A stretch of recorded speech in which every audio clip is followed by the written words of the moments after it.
بسم الله الرحمن الرحيم شهر رمضان الذي أنزل فيه القرآن هدى للناس وبينات من الهدى والفرقان. Assalamu alaikum wa rahmatullahi wa barakatuh. Welcome to Darul Iman Tamil Islamic Center Ilimpirai Ramadan Kids Series 2025 Day 6. Today, the Qur'an will be recited by Afia Rasul, role play will be presented by Muhammad, Hibatullah and Afnan, followed by the insights on Islam and science. Jazakumullahu khairan. يا رمضان يا رمضان يا رمضان يا رمضان هليه هلالك يا رمضان حنا صوامك يا رمضان نور علينا يا رمضان يا رمضان ليلك ونهارك يا رمضان بركة ورحمة يا رمضان ذكر وتلاوة يا رمضان يا رمضان رمضان كريم.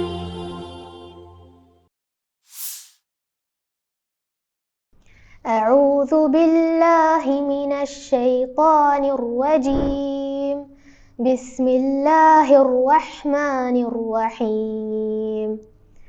سماعون للكذب أكالون للسحت فإن جاءوك فاحكم بينهم أو أعرض عنهم وإن تعرض عنهم فلن يضروك شيئا وإن حكمت فاحكم بينهم بالقسط إن الله يحب المقسطين.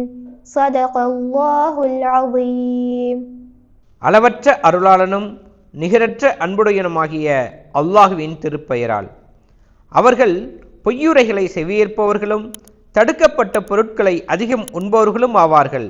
எனவே அவர்கள் உம்மிடம் தமது வழக்குகளை சமர்ப்பிக்க வந்தால் விரும்பினால் அவர்களுக்கு தீர்ப்பு வழங்குவதற்கும் அல்லது மறுத்து விடுவதற்கும் உமக்கு உரிமை உண்டு. நீர் மறுத்துவிட்டால் அவர்களால் எந்த தீங்கும் ஒருபோதும் உமக்கு செய்துவிட முடியாது. மேலும் தீர்ப்பு வழங்குவீராயின் அவர்களிடையே நீதியை கொண்டே தீர்ப்பு வழங்குவீராக. திண்ணமாக அல்லாஹ் நீதியாளர்களை நேசிக்கின்றான்.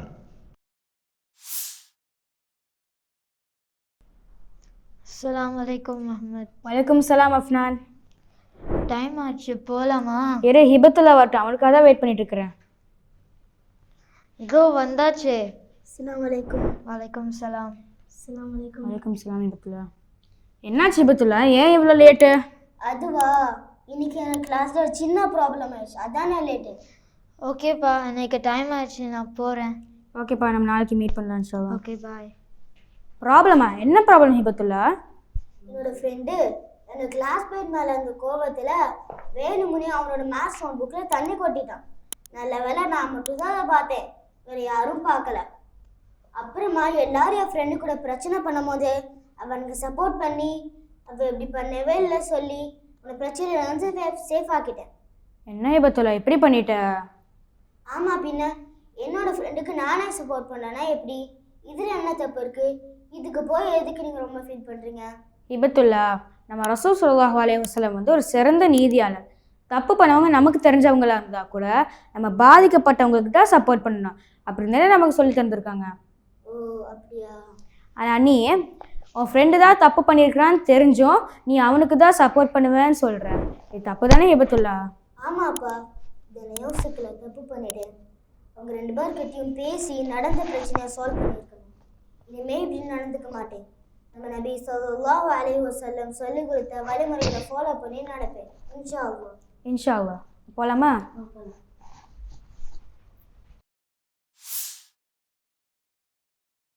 அஸ்ஸலாமு அலைக்கும் வரஹமத்துல்லா. இஸ்லாமும் அறிவியலும் அப்படிங்கிற தலைப்பில் இன்னைக்கு நாம் பார்க்க போகிறது இரும்பு. ஆமாங்க, தங்கம் இல்லை, இரும்பே தான். எலும்பு இல்லைன்னா எப்படி நம்ம உடம்பு இல்லையோ அதே போல தான் இரும்பு இல்லைன்னா இந்த உலகமே இல்லைங்க. போக்குவரத்திலிருந்து குடியிருப்பு வரைக்கும், போர்க்கருவிகள்லேருந்து விவசாய கருவிகள் வரைக்கும், ரயில்வேயில் தொடங்கி ஹைவேயில் நம்ம பார்க்குற உயரமான கட்டிடங்கள் வரைக்கும் இரும்பு இல்லாமல் ஒரு துரும்பும் அசையாதுங்க. பூமியிலேருந்து நிறைய எலமெண்ட்ஸ், தனிமங்கள் நமக்கு கிடச்சிக்கிட்டே இருக்குது. அல்ஹம்துலில்லாஹ். நெய்வேலியில் நிலக்கரி, கோலாரில் தங்கம், பஹ்ரைனில் அலுமினியம், இன்னும் மற்ற இடங்களில் carbon, sodium, magnesium, copper, silicon, phosphorus, potassium அப்படின்னு நிறைய கிடைக்கிது. பூமியில் இருக்கிற வெப்பத்தின் அளவுக்கு ஏற்ப பூமி இந்த தனிமங்களை அங்கங்கே வெளிப்படுத்துதுன்னு விஞ்ஞானிகள் சொல்கிறாங்க. ஆனால் இரும்பு உருவாகக்கூடிய அளவுக்குள்ள வெப்பம் பூமியிலையும் இல்லை, சூரிய குடும்பத்திலையும் இல்லை, ஏன் சூரியன்லேயே அந்த அளவுக்கு வெப்பம் இல்லையே, பின்ன எப்படி பூமியில் இரும்பு இருக்கும்னு நாசா விஞ்ஞானிகள் தலையை பிச்சுக்கிட்டாங்க. ஏன்னா இந்த இரும்பு உருவாகணும்னா சூரியனை போல 4 மடங்கு அதிக வெப்பம் வேணுமா. அந்த வெப்பத்தை சூரியனே தாங்காதுன்னா பூமி எப்படிங்க தாங்கும்? பின்ன எப்படி இந்த இரும்பு இந்த பூமியில்? ஸோ இந்த இரும்பு சூரியனையும் தாண்டி வேறொரு இடத்துல உருவாகி பூமியில் இறங்கி இருக்குன்னு நாசா விஞ்ஞானிகள் சொல்கிறாங்க. ஆனால் 1400 வருஷத்துக்கு முன்னாடியே படைப்பாளன் அல்லாஹ் இந்த இரும்பை உங்களுக்கு நாம் வானத்திலிருந்து இறக்கினோம் அப்படின்னு குர்ஆனில் சொல்லியிருக்கிறான். குர்ஆன் அல்லாஹுடைய வார்த்தை அப்படிங்கிறதுக்கு வலுவான ஆதாரமாக இதுவும் அமைஞ்சிருக்குங்க. குர்ஆனில் 57வது அத்தியாயம், பெயரே இரும்புதான், அல் ஹதீத், வசனம் 25 அல்லாஹ் சொல்கிறான், நாம் தூதர்களை தெளிவான சான்றுகளுடனும் வழிகாட்டுதல்களுடனும் அனுப்பினோம். மேலும் அத்துடன் அவர்களுக்கு வேதத்தையும் துலாக்கோலையும் இறக்கினோம், மக்கள் நீதியில் நிலைத்திருக்கும் பொருட்டு. மேலும் இரும்பையும் இறக்கினோம், அதில் பெரும் வலிமை உள்ளது, மக்களுக்கு பயன்களும் இருக்கின்றன. இந்த வசனத்தில் பாருங்களேன், தூதர்களை சொல்கின்ற போது அனுப்பினோம் அப்படிங்கிற வார்த்தையை அல்லாஹ் பயன்படுத்துகிறான்.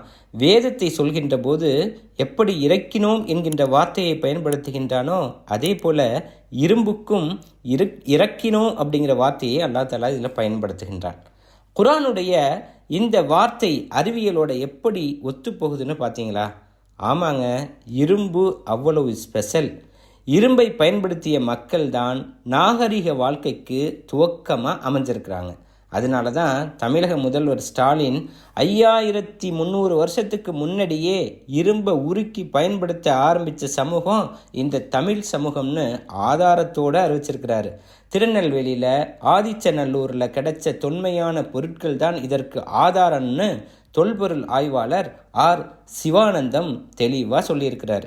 யாஜூஜ் மஜூஜ் கூட்டத்தாட்டிலேருந்து எங்களை பாதுகாக்கணும்னு பலவீனமான அந்த மக்கள் கேட்டப்ப இரும்பு பாலங்களை கொண்டு வர சொல்லி அதை உருக்கி 2 மலைகளுக்கு இடையில் ஒரு பெரிய இரும்பு சுவரையே நீளமாக உயரமாக கட்டி எழுப்பி அந்த இரும்பு சுவரில் செம்பையும் காய்ச்சி ஊற்றி பளபளப்பா வலுவான ஒரு இரும்பு அரணை அமைச்சார் பாருங்க துல்கர்னைன் அலைஹிஸ்ஸலாம்.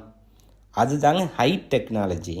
திருக்குரானில் அல் கஹ்ஃப் அத்தியாயத்தை படித்து பாருங்களேன், இந்த விவரம் கொட்டி கிடக்கு. அல்ஹம்துலில்லாஹ், எல்லா புகழும் இறைவனுக்கே. அஸ்ஸலாமு அலைக்கும் வரஹ்மத்துல்லாஹ்.